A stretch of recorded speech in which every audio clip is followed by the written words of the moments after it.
So, hello everybody. Today I'm going to do something that I haven't done in a very long time.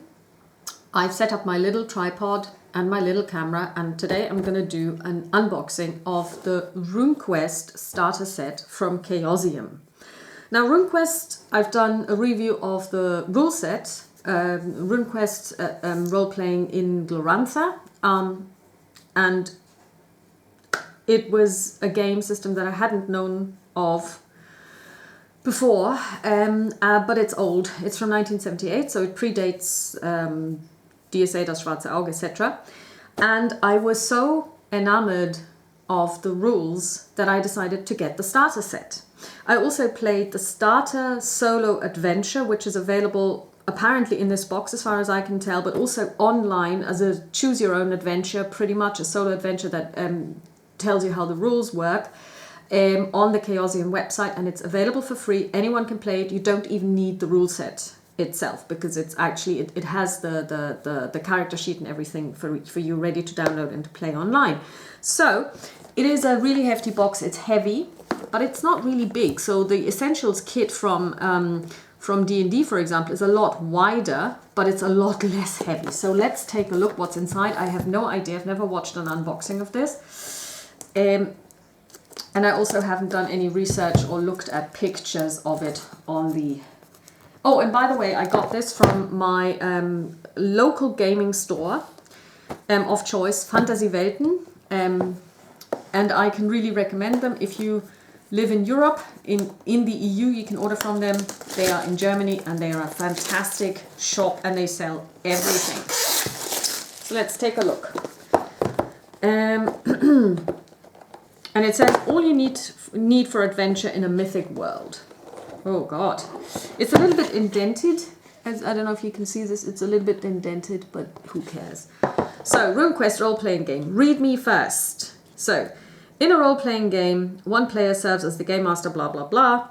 What's in this box? Book 1, Rules. The basic rules for RuneQuest, providing everything you will need to get started on your heroic adventures. This book is suitable for everyone. The World of Glorantha, Book 2. This booklet contains background information about Glorantha, the mythical fantasy world of RuneQuest, and the city of Johnstown. This book is suitable for anyone. Book 3. Solo Quest. That's the Battle of Dangerford. That's a game that I played online. A solo adventure to teach the rules to beginning game masters and players. Yes. Book 4. Adventures. 3 adventures and adventure seeds for further adventures. Includes a rough landing, a fire in the darkness, and the rainbow mounds. That's 3 adventures. That's actually super. This book is intended for a game master, so do not read it unless you are the game master. Ready-made adventures 14. Ready to use adventurers. Pre-generated adventures for you and your fellow players. So basically pre-gens. Blank adventurer sheets. Blank character sheets, handouts, a collection of references for use by the players and the game master alike, a map of the Johnstown area, a 22-inch by 70-inch, I have no idea what that is in centimeters, map of the region around Johnstown, a crucible of adventure, a crucible, wow. Map of Johnstown, 22 inches by 17 inches, and the map of the Rainbow Mounds, 17 inches by 22 inches, and role-playing dice. Oh, super, it comes with dice. I love dice. And now we continue with what's not in the box. Veteran RuneQuest players might notice some things are not covered here. For a smooth entry to the RuneQuest rules and to make gameplay easier for first-time players and game masters, certain elements in the systems of RuneQuest are not in the starter set. They are as follows. Adventure character generation. I did this on my channel. It's brilliant. Equipment. Advanced combat options such as phalanx fighting, chariots, etc. Rune masters, sorcery and advanced spirit world information. Okay, so there's no sorcery, so it's just rune magic and spirit magic. That's fine. Sacred time and other campaign-oriented events. Okay, that's cool. And then they say that all and more are addressed in RuneQuest role-playing in Glorantha. Okay. Ooh. Want more RuneQuest and Glorantha? We have more. The role-playing in Glorantha, explore it all with the guide to Glorantha, dive into Glorantha with the Glorantha sourcebook.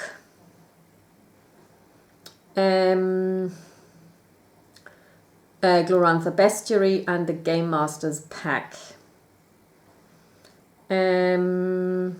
Okay, that's interesting. I don't have that one. That sounds interesting.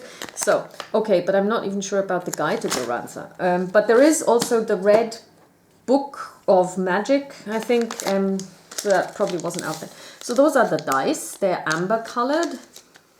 And I assume it's your normal polyhedrals.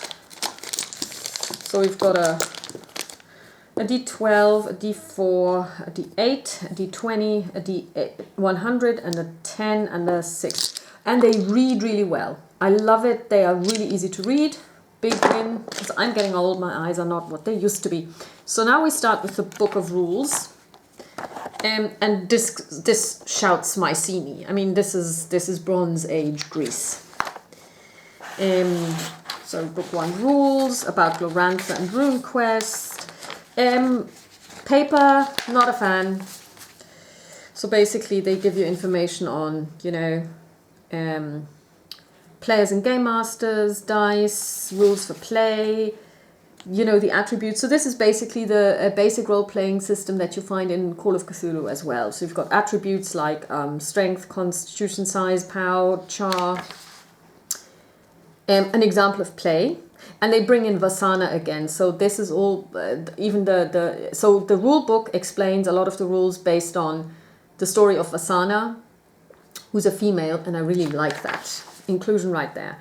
Ability results table. So basically you have different types of results. You have like a normal result, you have a special result, that is, and then you have the critical. So normal result is anything below your percentile stat, but greater than 1/5.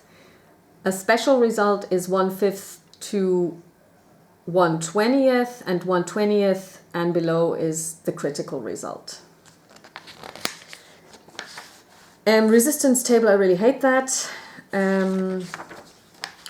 Then you have time and movement, real time, narrative time, full turn, melee round, strike rank, blah, blah, blah, measures and distance, skills, the ones that you have, base chance, etc. Interestingly enough, if you have no chance in this, if you only have the base chance and the base chance is 0, you can't roll. So you can't even say, okay, I'm going to roll and try to get a 0/1. You simply can't. Ability experience, that's the way this works as well. In Call of Cthulhu, you tick it if you're successful, and then you roll a D100 against the current rating and add the skill category modifier to the roll itself. So if the roll is higher than the ability, the player can choose to either add 3 percentage points or 1d6 percentage points. Passions and how they work. Something about combat, strike ranks, the melee round.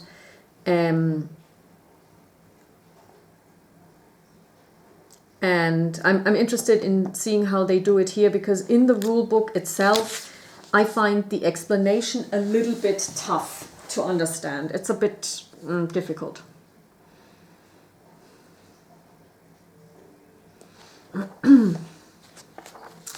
And then the attack versus parry result, what happens on a fumble, they fumble, dodge results as well, damage and how this works.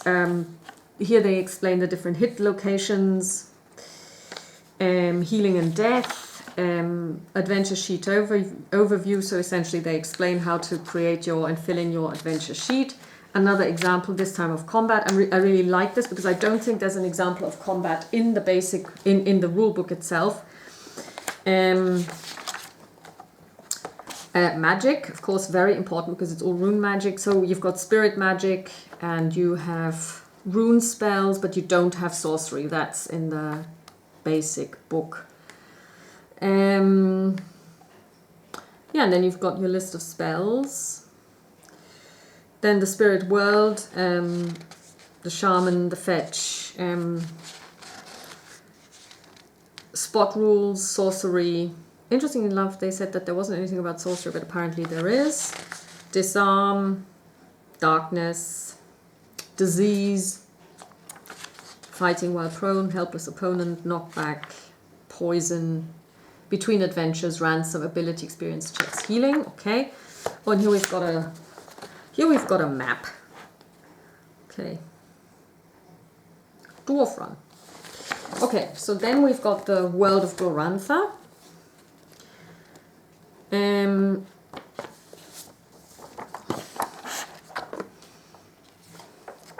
An Age of Bronze, the Runes, Magic, Gods and Cults, Johnstown. Johnstown, 23.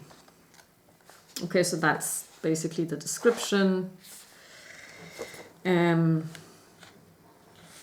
It's a representative settlement in Dragon's Pass, located in the homeland of the Sartar. Basically, they give you a little bit of an example. I actually created an old Tarshite because I don't see myself as a city dweller. But of course, here we've got a city, and here's a little map of that city. And it's actually quite a serviceable map. It's actually it's quite a huge city when you look at it. It even has different. You've got the merchants, scholars' quarters, crafters' quarters, and upper city. So yeah. Religions, housing, walls, gates, towers, city government, city politics. So that's a city adventure, and then people who live there. So it's populated with NPCs, and then details. This is the upper city. What do you find where? Scholars' quarters, crafters' quarters, merchants' quarter, the people of Johnstown, typical resident, typical citizen. So yeah, it's interesting if they really start out with a city adventure. I don't know if I like that because personally I find them very difficult to run. Then we've got the solo quest. This is now the printed version, and I can only recommend it because even the solo quest has different outcomes. So it's well worth playing. And then we've got the book for the adventures. And that's actually, it's a booklet, but it's actually quite hefty. Clocks in at 81 pages. It's got the also the calendar. Again, I'm not a fan of the paper. But okay, that's, so you've got several adventures, adventuring in Glorantha, first time game master, getting started, a rough landing. So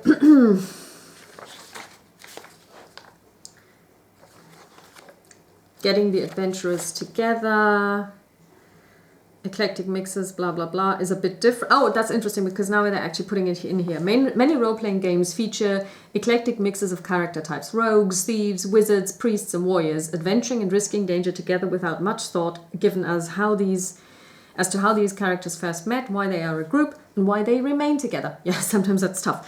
RuneQuest is a bit different, with its strong focus on who an adventurer is, coming from a specific tribe or homeland, tied to families and clans, initiated into a cult, possessing strong passions like devotions, loyalty and love, and arriving with family and personal histories that hint at past exploits. When players choose which of the pre-generated adventures they'll play, the Game Master should encourage them to look at these elements and determine how the adventurers might have met. Also, I have not found any way of creating non-human player characters. It seems like humans are the only playable species. And then you've got a rough landing, and that is...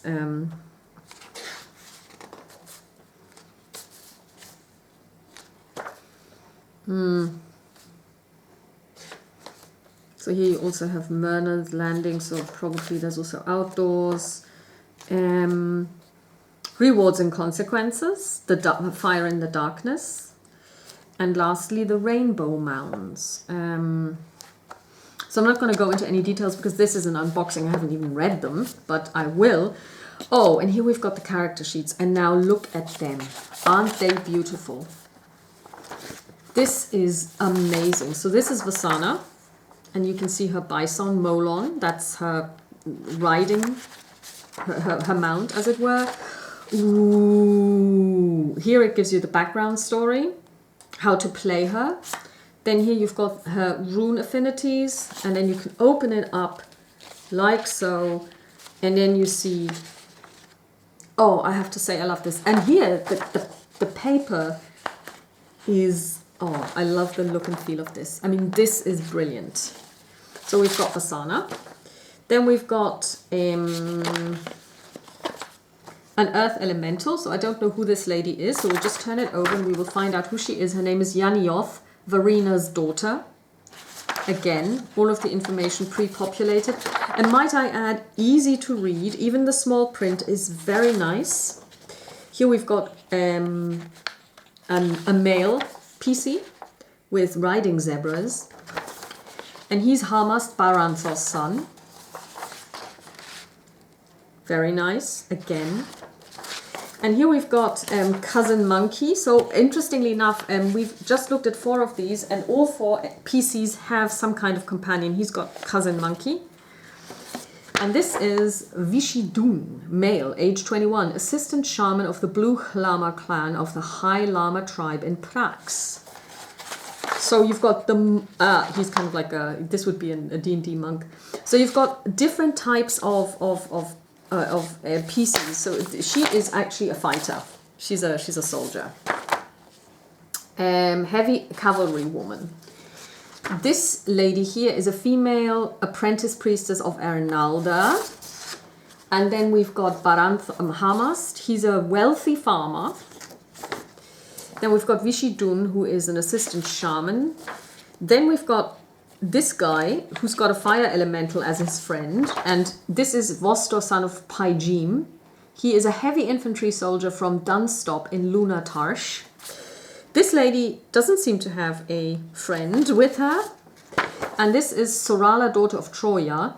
Not Troy, but Toria. She's a scribe. And yeah, she doesn't have a friend. Like a little bit of a companion. This is Rurik, the shadow cat, who accompanies this guy, who's probably a hunter. And this is Natham, son of Nehan, hunter from the Hendali tribe in Old Tarsh. This guy has a riding horse. He's an axe-wielding. It's a woman, Aranda of Notchet, axe maiden of the Hulta clan of Ezrolia. Sorry. Well, I will tell you this. They have several genders. They have male, female, neither or both. So this is one of the ones where I have to say this is diverse. I would not have taken this to be a woman, but of course I'm totally fine with this. This guy has a sable antelope with him, or this person I should say, sorry. We're still learning, sometimes we make mistakes. And this is a bandit of the Sable Rider tribe, Dazarim Crescent Blade.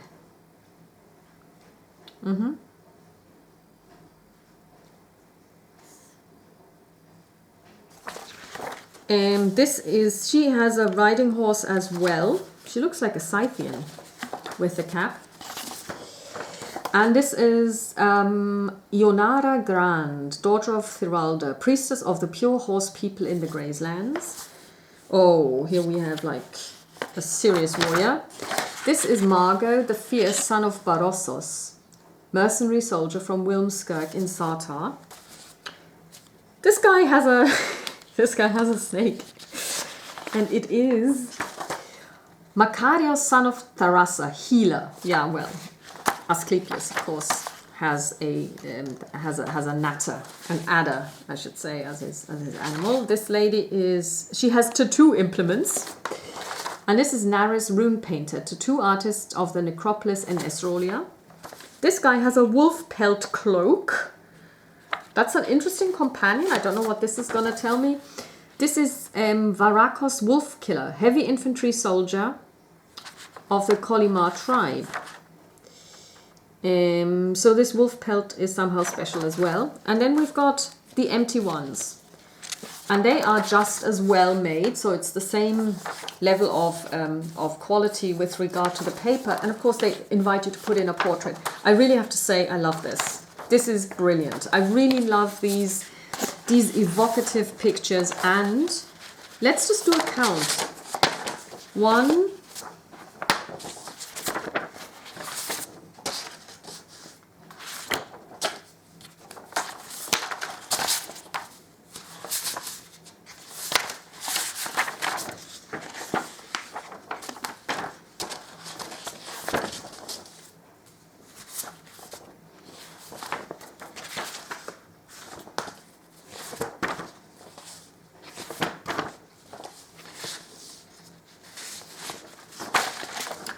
So we have 1, 2, 3, 4, 5, 6 female characters, all having really diverse roles. And here we've got 1, 2, 3, 4, 5, 6, 7, 8 male characters. But that's, I mean, seriously, that's a really good split, I would say. That's 6-8. I mean, they could have made it 7-7, but honestly, I don't care that much as long as there is some representation. And I think it's brilliant because they have all people in all roles, and mind you, the healer is actually male. So, and now we come to something that I find always really, really exciting, and that's maps. I love maps. Okay, and here we've got the references. This is brilliant. They've got reference sheets. This is something that I really need. Yeah, and I would actually laminate them probably. This feels weird. Does this open? Oh, it does. Aha! Okay. So, yes, and Gloranthan runes and what they do. They've got a strike rank tracker.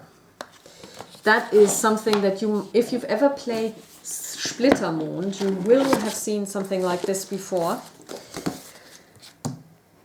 You actually put where you are. When you have different players, each one gets a token, and you put where you are, and then you just take it in turn. When combat starts, place a token.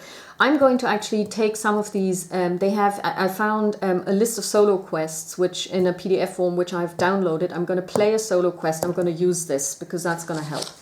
So Gloranthan runes. Okay, brilliant. So this is perfect. These are a little bit, they got a little bit damaged. That's fine. So here we've got the rainbow mounds. Let's take a look at the maps because I'm somebody who loves maps.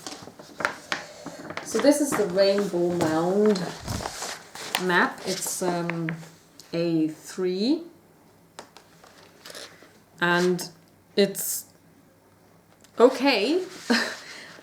I guess this is where you come in and then you walk up here and then there's, yeah. Okay, would have wanted a more detail. Oh, okay, so this is the map for me as the DM. Okay, so here you have like what happens here. It's a bit difficult because when I show this to my players, then of course I can't see it, so I would have to make copies of this, but obviously we live in 2022 and not like 1983 when making copies was next to impossible and costs were prohibitive. And here we've got the map of Northern Sartar. Again, A3.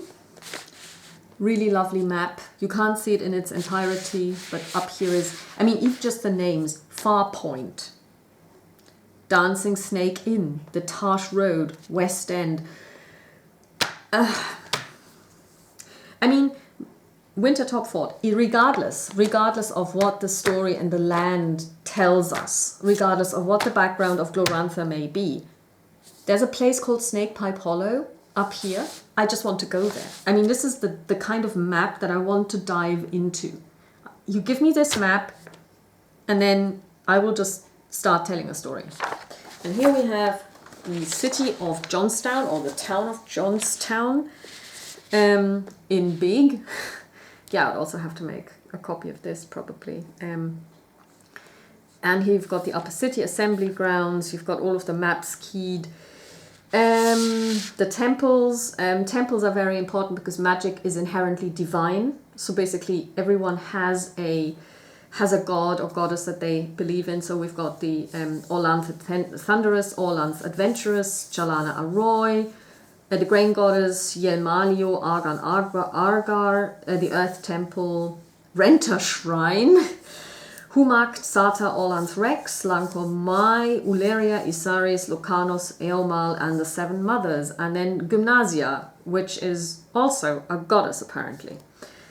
And of course here you've got even this border, of course, that's definitely a Greek design. So ancient Greek, so again, Bronze Age. So that is the starter set. The quality is good to excellent. These character maps, these character sheets are just amazing. Amazing. I did the character creation process online. and you can view it on my channel. And I think I love how the character is put together with this where you check, you know, the background of your grandparent and your parent, and you roll on these charts. That's brilliant. But this is good if you want to bring people into the hobby. You know, they don't have to go through all of this. But I think actually building your character in the system using those lists is great, and I really loved it.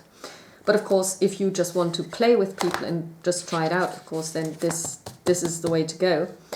I can't say anything about the adventures, but if they are in any way as good as the solo quest, which is really good, I have no doubt that these will be brilliant.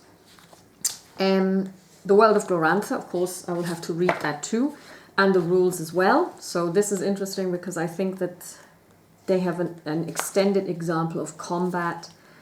I like the fact that they give you all of the relevant tables, because I was going to copy them from the original, from the book that I have, but now I don't have to because I've got them here. And here you've got the RuneQuest adventures, and I will say one thing about the art. The art is quite eclectic. I don't like it because I don't have a consistent style, which is my preference. I mean, when I have books, let's say, for those of you who have seen AD&D Planescape, the AD&D Planescape art is very different from the AD&D general art. And it's a consistent style. It's quite minimalistic, but it's different, and it's enough different that I can take a look and I'm like, okay, this is Planescape, without even reading the text. And I like it when there is distinctive art that tells me exactly what I'm looking at. I mean, then again, they do quite good character portraits, especially when they do them in black and white. The black and white art is something that I really like. And I mean, seriously, this woman means business. I don't know who she's. Oh, she's Ivani the Bandit. Now we know this too. But these are evocative character sketches. These are real people. This is somebody that you might meet in the underground in Hamburg. And I need to tell you this. There is an elder race, and they are ducks. Yes, there are ducks in this world. Sentient, intelligent, culture-building ducks. Any world that can provide me with a duck NPC whose name is Corsa the Lean and whose profession is retired revolutionary has already won in my book. So then you're faced with this kind of art, which I'm like, yeah, well, I would have preferred a black and white sketch.